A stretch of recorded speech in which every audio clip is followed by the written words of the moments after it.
JP Morgan Chase is the largest US bank by assets and was founded by Pierpont Morgan in 1895.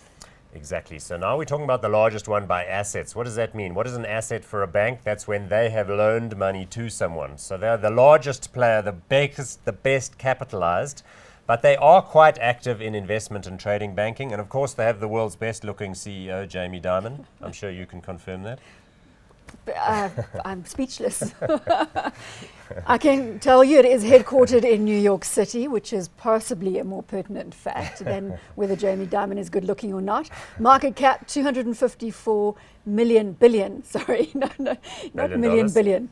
254 billion US dollars. It trades on a PE of 12 and a dividend yield of 2.57%.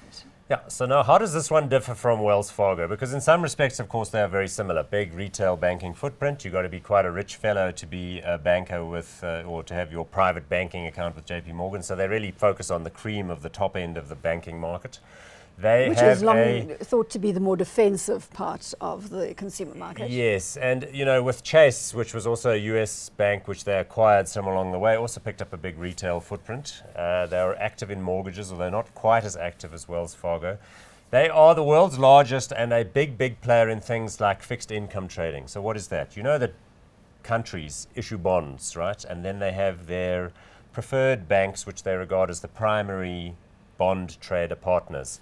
And they basically take that stuff on and trade it out into the market in terms of all the pension funds. So JP Morgan is one of the biggest players exactly. in And this so space. what you'll see is that in each quarterly earnings report, there's like a gargantuan number of dollars that they make from fixed income trading, which is buying and selling treasury bonds, both issued by the US as well as other countries. Let's have a look at the share price graph, because I want to see what this means in terms of the largest bank by assets. Is it a good thing? A little bit more muted, not quite as firm a response to the recovery as you've seen with Wells Fargo, and a little bit of trouble there in the 2010, 11 and 12 area where they were picking up big fines, which was the aftermath of all of the fines related to the trading in markets, the forex dealing, the fixed income dealing, some of the more speculative activity that you saw during that time, which for many of the banks was cause for further write-downs, bad debt provisions and all sorts of other things.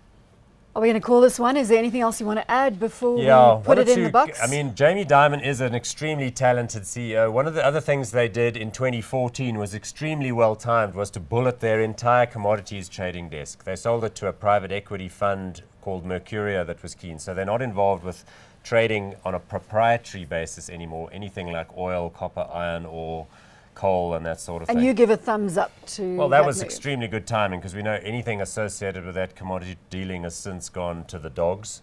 I think they're going to continue to do well. They have plenty of scope to cut costs further. Are you exposed? Not currently in any of our international portfolios. Why did you choose Wells Fargo over JP Morgan, just as a matter of interest? Precisely because of the fact that it seems to have a greater exposure to consumer and business finance. JP Morgan is a huge partner, and they do a great deal of funding and financing of private equity buying and selling of companies in the US. But they are more exposed to twists and turns in the broader, global economy than would be, for example, Wells Fargo. Hot or not? Sorry, one final thing. JP Morgan is more international. So they, for example, have a business here in South Africa where they're also a primary player in the bond market. They buy these bonds from the South African government and trade them away to all sorts of parties.